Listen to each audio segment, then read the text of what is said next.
अभी भी नहीं आए।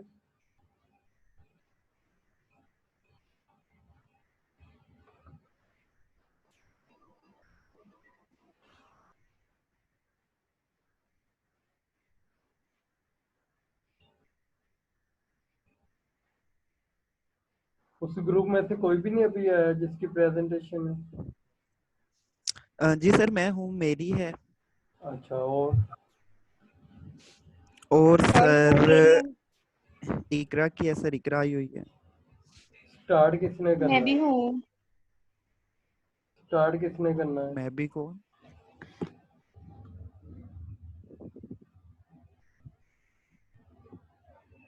स्टार्ट किसने करना है? स्टार्ट मुबशरा का है। तो स्टार्ट मुबशरा का है। वो है कि नहीं है?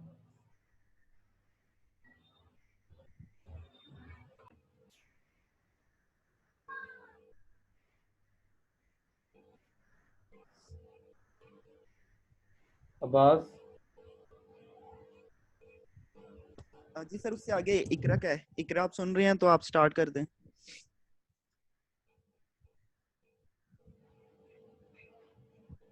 इकरा तो कोई है। अच्छा, इकरा रियाज का है। इकरा, यार कहो इन्हें स्टार्ट करें। अब्बास, अगर उसने नहीं प्रेजेंट करना ना तो आप प्रेजेंट करें। टाइम वेस्ट कर रहे हैं, आप लोगों को पता नहीं है क्लास हो रही है। हेलो इकरा, आप सुन रही हैं तो उसके बाद आपका है, आप अपना स्टार्ट कर दें। वो बाद में कर लेगी, उसको कोई इशू आ रहा है तो।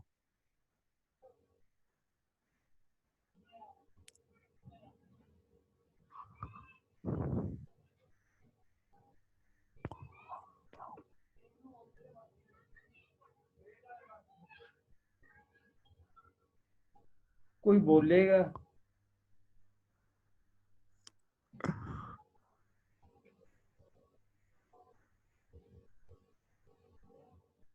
अजीब चलिए तमाशा वैसे हो रहा है। सर मैं स्टार्ट कर देता हूँ। सर हमारा जो सेकंड चैप्टर था वो फ्रॉइड का टॉपिक है, उसमें से जो मेरा सर आवाज नहीं आ रही टॉपिक है, बिल्कुल भी।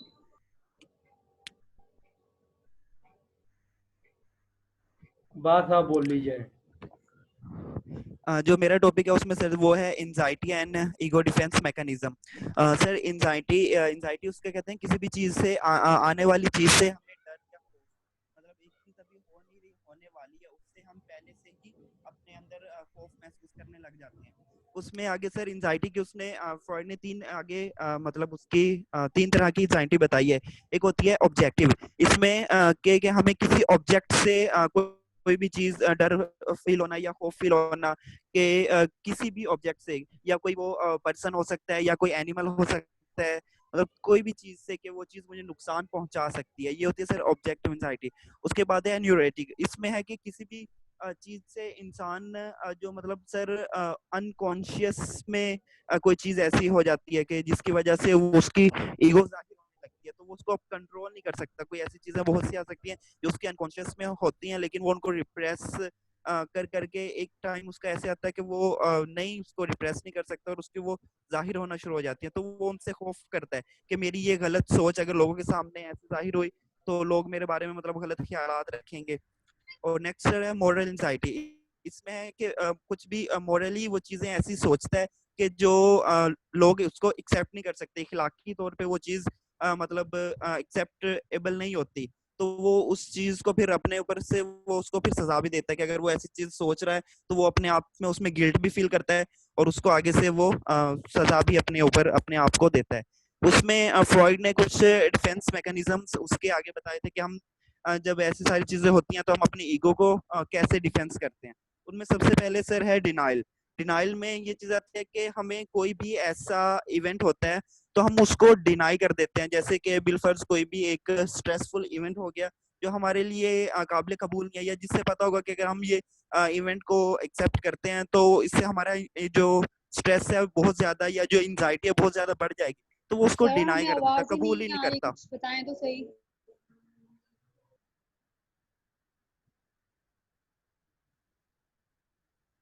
जिसको आवाज नहीं आ हाँ रही है ना वो बंदा दोबारा से जाके ज्वाइन कर ले। मैं मैसेज में लिखता हूँ, आप ना करें, और आप आप प्लीज। दोबारा कॉल कनेक्ट कर लें, बिकॉज किसी की भी आवाज नहीं आ रही, कैसे पता चलेगा आप किसकी टर्न है और क्या बोल रहा है कोई। मैं आप मैं आपसे ये कह रहा हूँ कि आप डिस्कनेक्ट हो जाएं, आप लीव कर जाएं, दोबारा से फिर आप जो आपको लिंक भेजा गया है उसके थ्रू आ जाएं।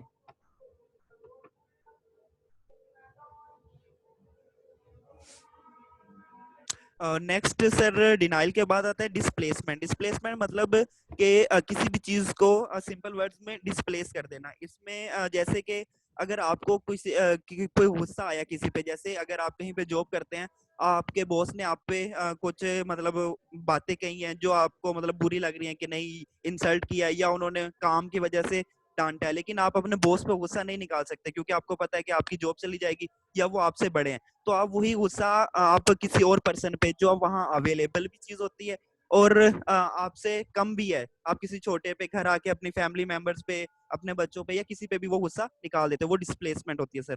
और उसके बाद आगे सर है प्रोजेक्शन। इसमें सर ये है कि आप कोई भी चीज ना दूसरों पे डाल देते हो, खुद पे वो चीज नहीं रखते, कोई भी अपने आप को मतलब सिक्योर करते हैं। कोई भी चीज हो, अभी टीचर्स हैं जैसे, हाँ हम ये कह दें कि नहीं टीचर, मैं टीचर से नफरत नहीं करता, टीचर बिला वजह मुझसे नफरत करता है। मतलब हम अपने नहीं देखते कि हमारे अंदर कोई कमी कोताही होगी, अगले से हम तय कर देंगे कि नहीं उसने कुछ ना कुछ गलत किया होगा। इसी से सर आगे मिलता जुलता अगला पॉइंट भी है रैशनलाइजेशन। उसमें सर हम ये करते हैं कि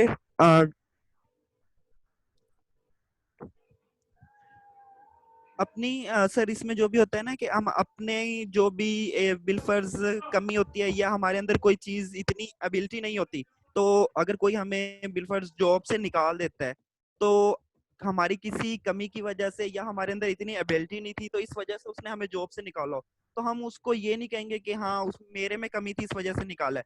वो उल्टा उस पे इल्जाम लगाएगा कि वो नौकरी अच्छी नहीं थी या वो बॉस अच्छा नहीं था तो इस वजह से मैं छोड़ के आ गया या वहां मैंने वो चीज छोड़ दी। अपने पे वो नहीं रहेगा कि हाँ कहीं मेरी कमी थी या काम मैंने सही नहीं किया या मैं इस एबल नहीं था। सर नेक्स्ट है रिएक्शन फॉर्मेशन। रिएक्शन फॉर्मेशन में सर ये होता है कि इंसान के इन सिंपल वर्ड्स की कोई भी चीज उसके माइंड सेट हो जाता है। अगर बिल्कुल उसका एक माइंड सेट हो गया कि ये इंसान मेरे साथ मेरा बुरा चाहता है, तो वो उसके सामने लाख अच्छे तरीके से भी अगर मिलेगा, उसका बिहेवियर बहुत पोलाइट भी होगा, तो वो अपने माइंड से ये बात नहीं निकालेगा क्या क्या नहीं नहीं ये जान के मुझसे पोलाइट तरीके से मिल रहा है, मुझे अपनी तरफ अट्रैक्ट करने की कोशिश कर रहा है ताकि मैं इसके बारे में ऐसा ना सोचूं, लेकिन वो फिर भी मुझे कहीं ना कहीं नुकसान पहुंचाने की कोशिश करेगा। मतलब एक चीज माइंड में सेट कर लेता है कि नहीं ऐसा तो है ही नहीं, ये अगर अच्छा काम कर भी रहा है तो इसके पीछे भी कोई ना कोई वजह होगी, ये बिला वजह नहीं कर रहा, जानबूझ के कर रहा है, ऐसी चीजें होंगी। रिग्रेशन आगे सर है। रिग्रेशन में है कि जो इंसान है वो या कोई पर्सन अपना जो बिहेवियर है वो सर एंजाइटी की वजह से चेंज कर लेता है।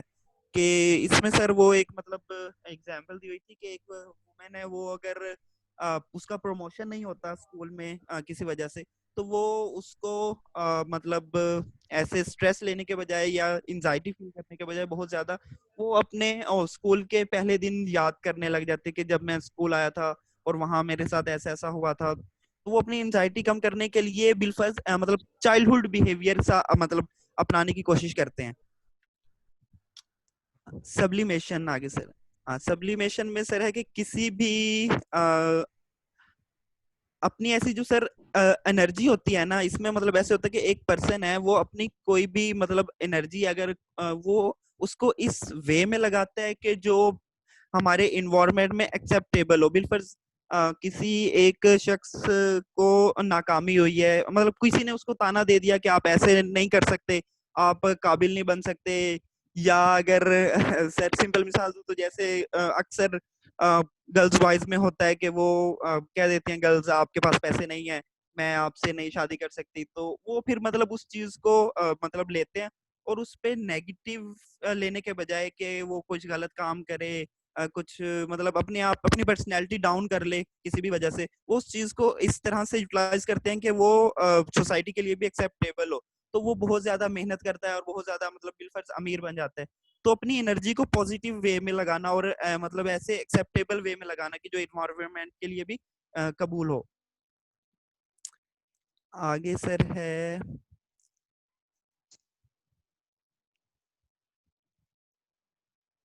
आइडेंटिफिकेशन। इसमें सर ये होता है कि एक पर्सन है वो किसी भी एक दूसरे पर्सन को देखकर जिसको वो समझ रहा होता है कि हाँ ये बहुत ज्यादा अच्छा है, इसके बात करने का स्टाइल अच्छा है, इसकी ड्रेसिंग अच्छी है, ये लोगों में पॉपुलर है, तो वो उसको कॉपी करके मतलब उसकी आइडेंटिफिकेशन को कॉपी करके उस जैसा बन के फिर समझता है कि मैं भी उस जैसा बन गया।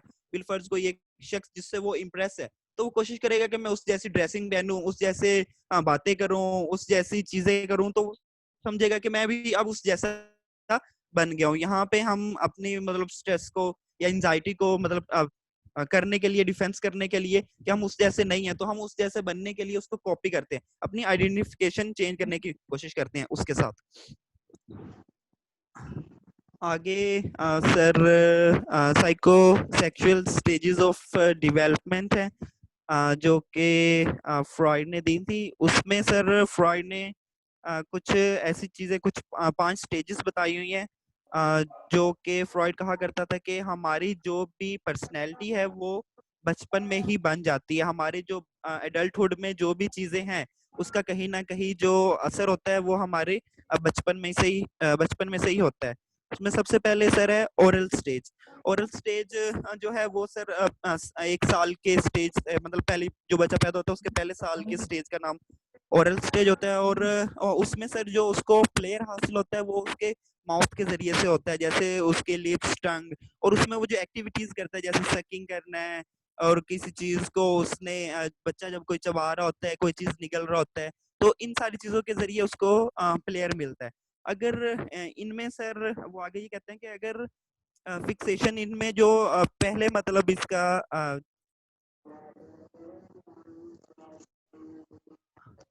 साल में से, जैसे बिलफर्स वो कह रहे हैं कि अगर पहले 6 महीने में अगर उनकी ऐसी कोई अच्छी फिक्सेशन हो जाती है जिसको हम सर ओरल इनकोऑपरेटिव करेक्टर कहते हैं, वहां पे अगर उसमें कोई कमी वगैरह रह जाती है तो या मतलब कोई ज्यादती हो जाती है या कोई कमी हो जाती है तो उस वजह से जो आगे एडल्टहुड में उसकी पर्सनैलिटी बनेगी वो ड्रिंकर बन सकता है, किसर बन सकता है, स्मोकर वगैरह।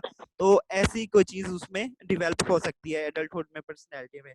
और जो later part of oral stage होता है जो आखिरी 6 महीने होते हैं उसमें जब बच्चे के दांत निकालने वाली स्टेज होती है, जब वो बच्चा दांत निकाल रहा होता है, अगर उस स्टेज में अगर उस बच्चे में कोई कमी या ज्यादती हो गई तो ऐसे जो बच्चे होते हैं वो एडल्टहुड में अग्रेसिव बन सकते हैं। नंबर 2 है एनल स्टेज। एनल स्टेज दूसरे जो सेकंड ईयर होता है बच्चे की जिंदगी का, उस स्टेज को एनल स्टेज कहते हैं। इसमें जो फिक्सेशन होती है वो एक मतलब सर उसकी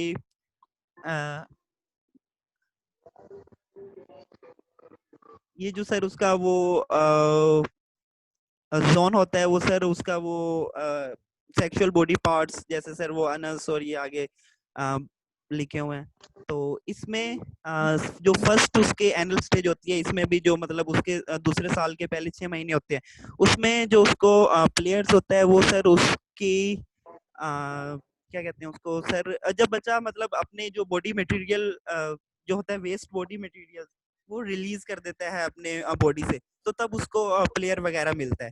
और अगर इन इस एज में अगर कोई कमी या ज्यादती हो जाती है तो उस बच्चा मतलब उस टाइम ना वो ऐसा मतलब बड़े होके वो गंदा सा बनता है या वो उसमें कोई नज्म ज़ब्त वगैरह नहीं होता, ऐसा सा उसकी पर्सनैलिटी बन जाती है कि उसको मतलब साफ चीजें पसंद नहीं, गंदी चीजें करता है या गंदगी वगैरह ऐसे उसकी एडल्टहुड में बन जाती है।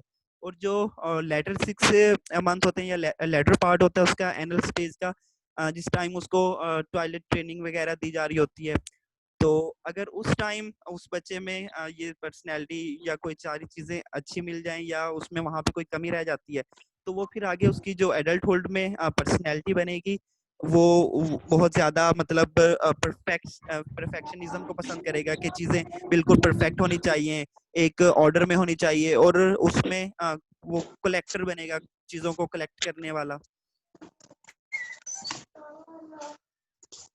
थर्ड स्टेज फेलिक स्टेज है। ये स्टेज 3 साल से 5 साल तक होती है, और इसमें जो मेन चीज होती है उसमें वो कह रहे हैं कि गर्ल्स और बॉयज दोनों की जो पर्सनैलिटी इसमें डेवलप होती है, और इसमें जो मोस्ट चीज है वो है ऑडिबल कॉम्प्लेक्स।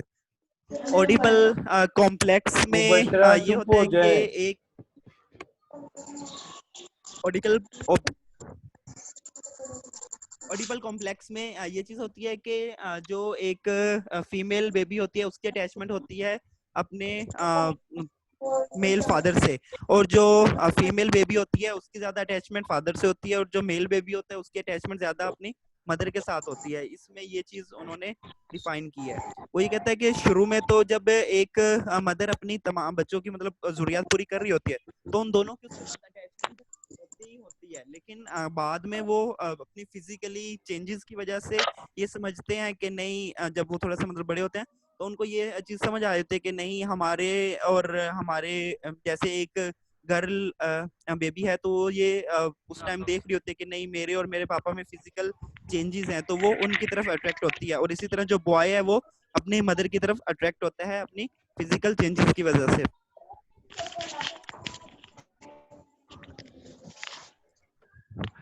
इसमें एक आगे लास्ट पे चीज लिखी है कि इन दोनों के लिए the repression and strong identification necessary during this stage result in the full development of super ego। इसमें वो फ्रॉइड कहता है कि अपनी सुपर ईगो डेवलप करने के लिए जो रिप्रेशन है और स्ट्रॉन्ग आइडेंटिफिकेशन है ये बहुत ज्यादा जरूरी होती है। और इन सब के जो सारी चीजों को देखते हुए फ्रॉइड ने एक कंक्लूजन निकाला। उसने ये कहा कि जो सुपर ईगो होती है, जो मैन की होती है, वो स्ट्रोंगर होती है रेदर देन फीमेल। फीमेल की निस्बत जो मैन है उसकी सुपर ईगो ज्यादा स्ट्रॉन्ग होती है।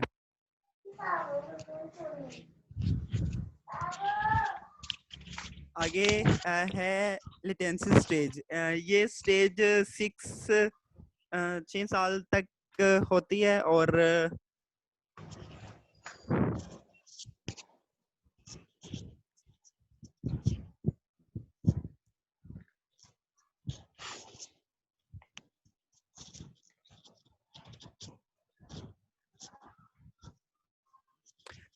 इस स्टेज में सर वो जो कहते हैं कि जो भी चीज हमारे जो पीछे फेलिक स्टेज था उसमें जो भी चीज की अगर मतलब कोई वहां पे कमी वगैरह रह गई तो वो आगे इस स्टेज में आके उसके असरात होंगे। और इसमें इंसान अपने जो भी चीजें होती है ना अपने घर से बाहर निकलता है, और जो उसकी वो एनर्जीज या उसकी वो जो सारी चीजें होती हैं एक्टिविटीज वो दूसरे कामों में उसकी लगना शुरू हो जाती है। जैसे वो अभी घर से बाहर निकलता है तो स्कूल में आता है तो उसकी वो जो सारी अट्रैक्शन वगैरह है वो स्कूल वर्क में हो जाती है, उसके पेयर्स एक्टिविटीज में हो जाती है, या बाहर निकलता है तो वो दुनिया को जानना शुरू कर देता है।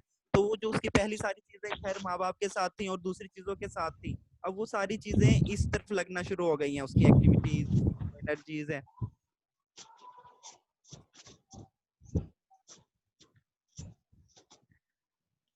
आगे से लास्ट है जेनिटल स्टेज। ये स्टेज जब इंसान जैसे वो 12 ईयर्स से लेके जब मतलब इंसान बालिग हो जाता है तो ये एंड लाइफ तक है। और इसमें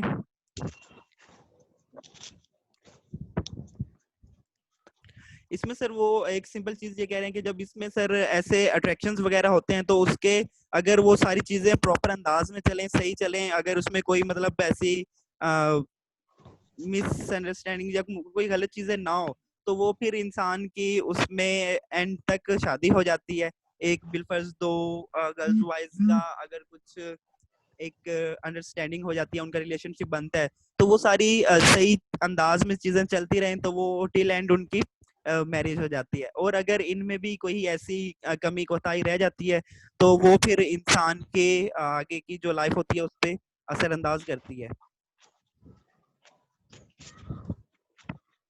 और फिर जब साइकोलॉजिस्ट होते हैं, अगर वो इन सारी चीज़ों को डील करने के लिए फिर वो जो बच्चा होता मतलब कोई भी पर्सन होता है, तो वो उसकी वही सारी जो पुरानी लाइफ होती है उसको एक बार जज करते हैं कि कहाँ पे इसकी कोई कमी कोताही रह गई थी, जो अब इसको एडल्टहुड में कोई ना कोई मतलब मसला बना है या कोई चीज़ उसके सामने आई है। Okay sir, thank you.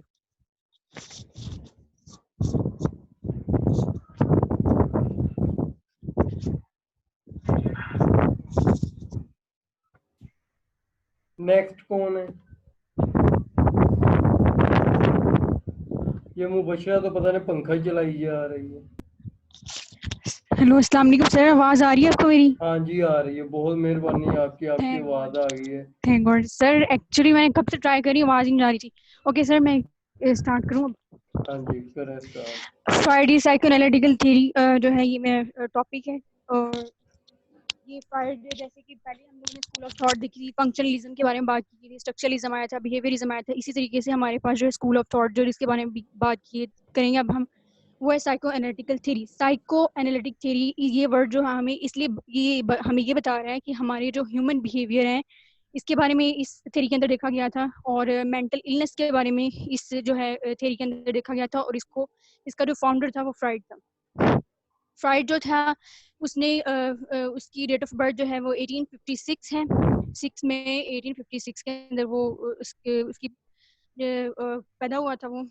और इसके बाद जो है इसकी जो फैमिली जो थी वो बहुत ज़्यादा लीड क्लास से बिलोंग नहीं करती थी।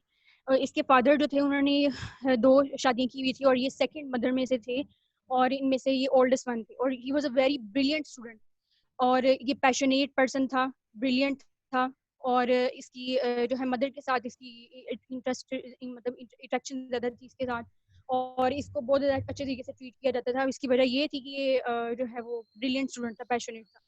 और इसने बहुत सारे कंट्रीब्यूशन किए हैं डिफरेंट चीज़ों में, ठीक है। और ये इतना ब्रिलियंट था कि इसने 6 लैंग्वेजेस जो थी, जैसे स्पेनिश है, इटालियन है, ग्रीक है, जो लैटिन है, जो जिन जिन लैंग्वेजेस का एक वक्त में स्कोप था, इसने उनके अंदर जो है ये बूर हासिल किया इन सारी लैंग्वेजेस पे।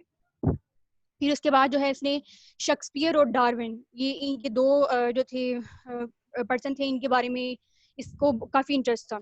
तो इन्होंने इसके बारे में इसको पढ़ा, ठीक है। और इसका ज़्यादा इन चीज़ों में इंटरेस्ट था और इसने इसको स्टडी किया। इसका जो ज़्यादातर मेन ये चाहता तो ये था कि अपना जो है वो लॉयर बने, लेकिन इसने वीना यूनिवर्सिटी के अंदर जाके स्कूल ख़त्म करने के बाद इसने जो है वीना यूनिवर्सिटी जो थी वहाँ पर एडमिशन लिया और से मेडिकल स्टूडेंट के तौर पर वहाँ पर इसने जो स्टडी हासिल की एज ए मेडिकल, ठीक है, मेडिकल स्टूडेंट। और उसने इसमें वहाँ पर जाके ज़ूलॉजी, न्यूरोलॉजी, ठीक है, इस तरह की बहुत से जो टर्म्स थी उनके बारे में जो है इसने डिस्कस किया था, उनको जो है वो उनके बारे में बताया था। फिर इसके बाद जो है इसका जो है वो इसने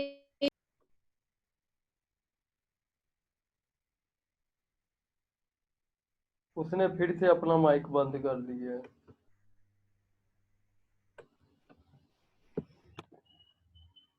इसको हेलो हाँ हेलो जी सर, आवाज़ आ रही है आपको? हाँ जी आ रही है। आप माइक खुद ही बंद कर लेती हैं, बाद में कैसे आवाज नहीं आती।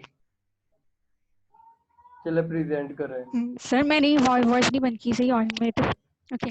ब्रूक नेम का जो एक पर्सन साइकोलॉजिस्ट, उससे बहुत ज़्यादा इंप्रेस हुआ था। इसने ब्रूक की लेबॉर्ट्री के अंदर काम किया था इसने, और इसको एज आ वहाँ पर इसको जॉब दी गई थी विनिया यूनिवर्सिटी के अंदर, जो है जनरल हॉस्पिटल में इसको जॉब मिली थी, लेकिन इसने वहाँ पर ये जॉब जो थी बाद में छोड़ दी थी। इसके अलावा इसने फिलासफी के ऊपर बहुत अच्छा काम किया था, इसने फिलासफी में भी इसका इंटरेस्ट था। और फिर इसने जो एक लेडी थी मार्थिया बर्नेस, इसके साथ जो है गर्ल थी, उसके साथ इसने लव मैरिज की थी, उसके साथ इसकी शादी हुई थी। उसमें से इसके 5 बच्चे थे, चिल्ड्रन थे इसके। इनमें से सिर्फ एना जो थी वो उसके साथ एना इसकी जो एक साथ, और इसी दौरान में इसी एना के साथ जब लोगों ने इसके ऊपर बहुत बड़ा सा क्रिटिसाइज किया उसके फादर के रिलेशन के, फिर उसने वहां पर जाके इडिपस टेक्स वाला जो कॉम्प्लेक्स है इसके बारे में इस यहाँ पर, ठीक है। और इसी डिशन में इसने जो है कोकीन, एक जो मेडिकल ये नहीं बना था कि ये एडिक्शन भी होती है लोगों को या कुछ भी इस तरह। इसने एज एडिक्शन इसके लिए खुद के लिए यूज नहीं की था, लेकिन इसने अपने फ्रेंड्स को दी थी, अपनी बीवी को दी थी, मार्टिन वर्नेस जो है उसको दी थी। 1825 के अंदर इसने पेरिस में चला गया था। वहाँ पर जीन मार्टिन का चारकोर जो था उसके वहाँ पर जो इसने काम किया, जाके वहाँ पर जो उसने हिप्नोटाइज एक टर्म जो है उसने यूज की थी, उसके बारे में बात की, हिप्नोटाइज टर्म के बारे में। हिप्नोटाइज टर्म्स वो होती है जिसके अंदर हम इंसान के आइडियाज होते हैं उसके बारे में जान सकते हैं, यानी कि हद से, यानी इसमें ये होता है कि हम जो इंसान के जो माइंड है उसकी दोबारा से रीप्रोग्रामिंग कर सकते हैं, रीप्रोग्रामिंग कर सकते हैं। इसने हिपोक्रेटिक जो ये टर्म जो थी उसकी इसने चार कोड के साथ मिलकर इसके ऊपर काम किया था। इसके बाद जो है इसमें वीनस के अंदर जो है जॉर्ज ब्रियू जो एक पर्सन था, उसके साथ मेरे से वहाँ पे एक ऑफिस खोला, वहाँ पे लोग आते इसमें डेवलपमेंट के लिए काम किया। इस वाया हम लोगों को ट्रीटमेंट कर सकते हैं, टॉकिंग क्योर के जरिए कर सकते हैं, हम लोगों की बातों के जरिए से है वो जो है वो ये ठीक कर सकते हैं। जैसे इंसान की जैसे एक बीमारी है हिस्टेरिया है, हिस्टेरिया एक पर्सन के अंदर होती है, मोस्टली ये बीमारी जो थी औरतों के अंदर पाई जाती है। उसने ये बात की, उसने इसके ऊपर बात की थी कि इसकी हिस्टेरिया के पेशेंट को इस टर्म कॉल करने के लिए टॉकिंग क्योर जैसी टर्म जो थी वो उसको इंट्रोड्यूस करवाया था। इसके बाद जो है इसने सबसे जो इम्पोर्टेंट जो कंट्रीब्यूशन है इसके बाद जो आज सभी लोग मानते हैं इसमें हमारा सबसे इम्पोर्टेंट स्टेजेस ऑफ माइंड, इसने स्टेजेस ऑफ माइंड दी थी। इनमें से एक जो आती है स्टेज ऑफ माइंड थी इसकी, हमारा कॉन्शियस था, अनकॉन्शियस था, प्री कॉन्शियस या फिर सब कॉन्शियस करें। कॉन्शियस के अंदर उसने शौरी, लार्ज शौरी और जो है इसकी इनके बारे में बात की थी। उसने ड्रीम एनालिसिस के बारे में बात की, फ्री एसोसिएशन के बारे में बात की, इन सारी टर्म्स को जो इसने इंट्रोड्यूस करवाया था। जो थी फ्री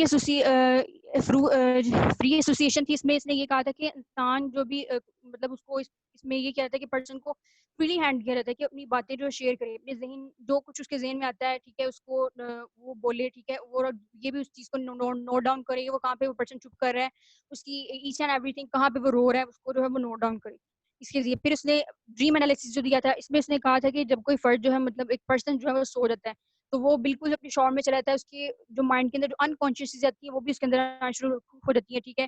फिर उसके अंदर जो ड्रीम एनालिसिस थी उसको दो कैटेगरीज में से डिवाइड किया था, मैनिफेस्टेड कंटेंट के अंदर और दूसरा जो उसने लेटेंट कंटेंट जो है उसके अंदर उसको डिवाइड किया था। जो मैनिफेस्टेड कंटेंट होती है वो जो हमारी जो ख्वाब जो पर्सन देख रहा होता है, यानी कि जो ज़ाहिरी तौर पे जो कर रहा होता है उसको पेरेंट्स लिए होता है, लेकिन जो लेटेंट में आता है, लेटेंट में वो चला जाता है कि ख्वाब जो हकीकी हकीकी होते हैं, यानी हम पर्सन जो अपना ख्वाब बता रहे हैं वो उसको कहता है कि आप इसको स्टोरी बताएं जिस तरह से भी, ठीक है, उसको फिर लेटेंट में जाकर उसको हकीकत में लाया जाता है कि ख्वाब का असली हिस्से में इसको जो चीज असली हिस्से में जो चीज़ छुपी होती है वो उसमें ख्वाब की असल में कर देता है इसको, ठीक। ये वाली चीज़ें इसने टर्म्स दी थी इसमें।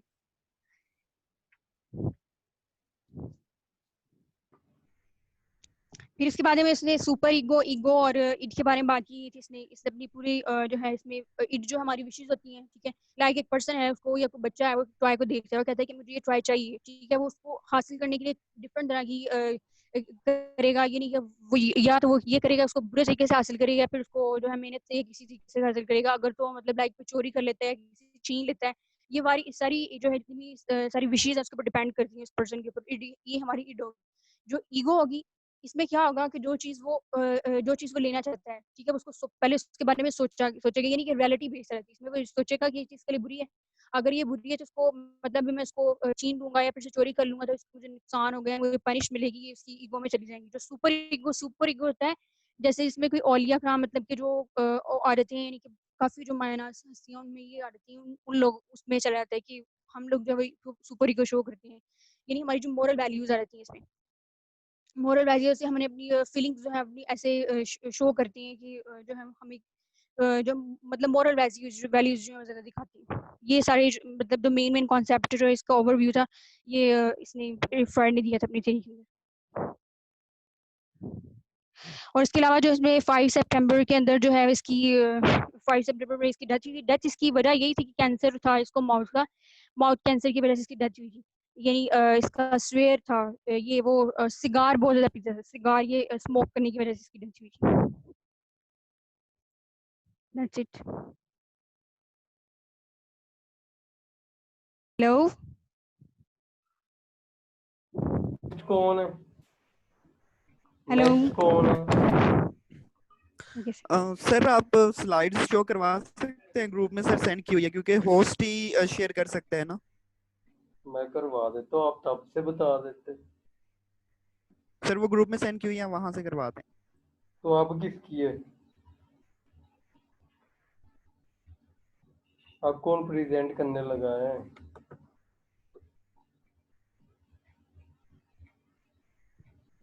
जी रमला, आपकी है शायद, या किसकी है वो कार्ड है? जी सर, फैसला मेरी एक करेंगे। कैरेक्टर टाइप्स है। करेक्टर जी टाइप सर है। रमला आ गई है। 1 मिनट वेट करें।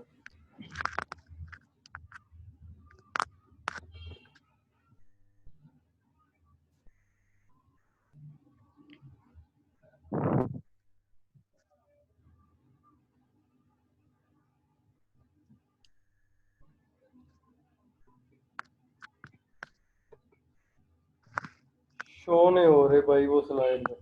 अगर कहते हो तो मैं इसको बना देता हूँ, ग्रुप का होस्ट बना देता हूँ, तो ये करवा लें। Is it possible?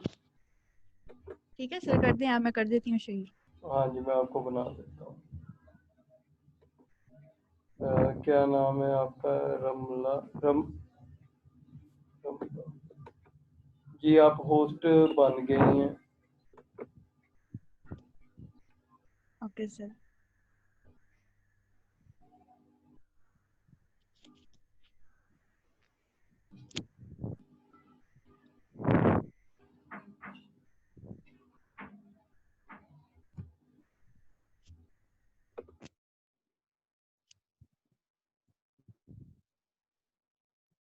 सर हो रही है शो?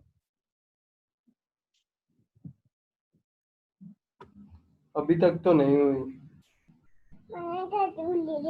बाबा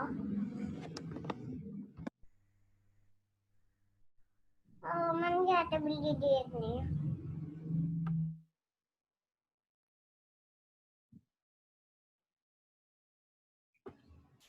इसी तरह आप लोग प्रेजेंट कर दें यार, सबको सर आपने ऐसे ही कर मेल। दूं? हाँ जी, इसी तरह करते हैं। ठीक है सर। सर मेरी है कैरेक्टर टाइप्स, और पहली जो उसकी है कैरेक्टर्स है वो है ओरल कैरेक्टर्स, जो कि पैदाइश से 1 साल की उम्र में है। सर इस ओरल स्टेज में ये इस वक्त डेवलप होती है, इस स्टेज के जो